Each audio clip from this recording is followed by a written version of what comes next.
عباده الذين اصطفى أما بعد فقد قال النبي صلى الله عليه وسلم ما تزوج امرأة لعزها لم يزد الله إلا ذلا ومن تزوجها لمالها لم يزد الله إلا فقرا إلى آخره أو كما قال عليه الصلاة والسلام. بیٹے کا جنم ہو تو یہ کہتے ہیں فخر سے، بیٹے کا جنم ہو تو یہ کہتے ہیں فخر سے، 1 لاکھ کا ٹکٹ ہے یہ بچہ جہیز کا. صدر محترم اور گرامی قدر سامعین کرام، اس وقت میرا معاشر سخن ہمارے معاشرے کا وہ ناصور ہے جس نے زندگی کی بنیادوں کو ہلا کر رکھ دیا، سینکڑوں ہزاروں گھروں کو تباہ و برباد کر دیا اور کتنے ہی جذبات کو مسل کر رکھ دیا.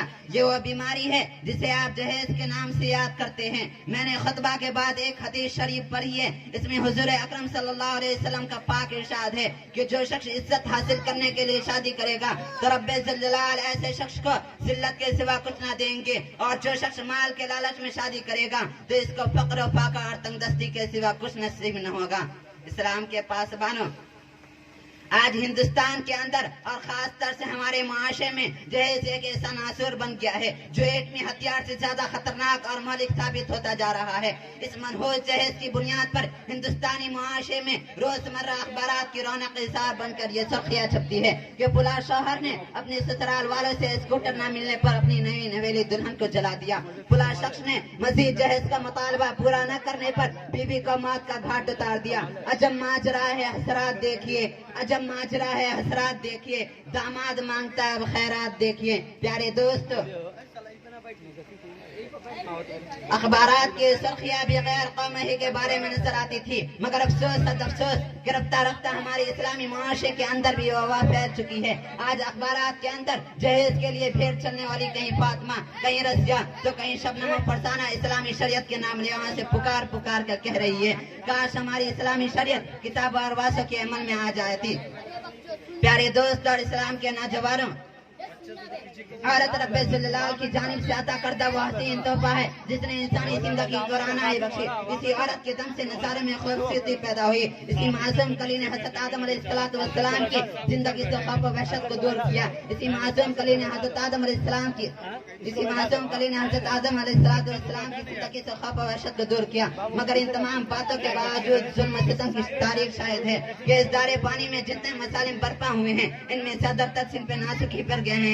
اس بے رحم سماج نے عورت کو جس نظر سے دیکھا ہے وہ نہایت ہی قابل مسمت ہے. تاریخ عالم ان دردناک واقعات سے بھری پڑی ہے. کبھی حضرت مریم علیہ السلام کو دنیا والوں نے متہم کر کے جنگلوں کی خاک چھاننے پر مجبور کیا، تو کبھی نمرود نے اپنی بیٹی کو ایمان لانے کی پاداش میں آگ میں ڈالا، تو کبھی عرب کے جاہل معاشرے نے لڑکیوں کی پیدائش کو اس قدر منحوس تصور کیا کہ ان کے پیدا ہوتے ہی زندہ درگور کر دیا. محترم حضرات،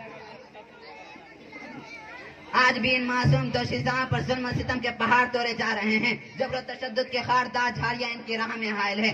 آج بھی ان عورتوں کے ارمانوں کا خون کیا جا رہا ہے. غریب گھرانوں کے بچے پر خدا کی زمین اپنی وسعت اور کشادگی کے باوجود تنگ ہو رہی ہے. ساری دنیا پر یہ بات روز روشن کی طرح آیا ہے کہ جس گھر میں لڑکی جوانی کی دہلیز پر قدم رکھتی ہے اسی وقت سے والدین کی نیندیں حرام ہو جاتی ہے. زندگی کا ہر لمحہ سانپ بن کر ڈسنے لگتا ہے.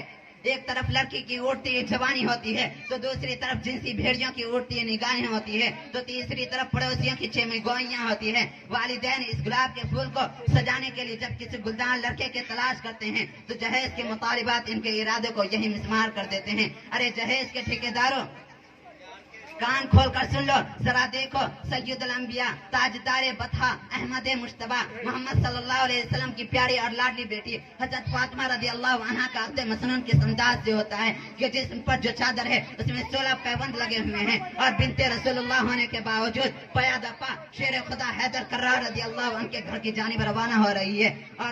اور جہیز میں ایک بستر، ایک چکی، ایک تکیا اور 2 مٹکے پر مشتمل مختصر سا سامان علی مرتضی رضی اللہ عنہ کو پیش کیا جا رہا ہے. آج ہم یہ کہتے ہیں کہ ہمارا بیٹا ڈاکٹر ہے، ہمارا بیٹا انجینئر ہے، ہمارا بیٹا پائلٹ ہے، ہمارا بیٹا گریجویٹ ہے، ہمارا بیٹا ٹیلی فون آپریٹر ہے، ہمارا بیٹا سعودی عرب میں رہتا ہے، اس لیے جہیز میں جہاز چاہیے۔ ارے اولاد پیدا کر کے جہیز کی تمنا کرنے والوں، کان کھول کر سن لو، اگر تمہارا بیٹا ڈاکٹر ہے تو حضرت علی رضی اللہ عنہ امیر المومنین تھے، اگر تمہارا بیٹا انجینئر ہے تو حضرت علی رضی اللہ عنہ مجاہد تھے، اگر تمہارا بیٹا پائلٹ ہے تو حضرت علی رضی اللہ عنہ خلیفہ رسول تھے، اگر تمہارا بیٹا گریجویٹ ہے تو حضرت علی رضی اللہ عنہ اسد اللہ الجبار تھے، اگر تمہارا بیٹا پیکر سیاست ہے تو حضرت علی رضی اللہ عنہ پیکر ولایت تھے۔ حضرات آئیے ہم سب مل کر اس بات کا عہد کریں کہ جہیز جیسی ملوانہ رسم کو دنیا سے مٹا کر ہی دم لیں گے۔ یہ سنگ گرا جو حائل ہے رستے سے ہٹا کر دم لیں گے، یہ سنگ گرا جو حائل ہے رستے سے ہٹا کر دم لیں گے، ہم پھول بھی ہیں تلوار بھی ہیں، باطل کو مٹا کر دم لیں گے۔ وما علینا الا البلاغ۔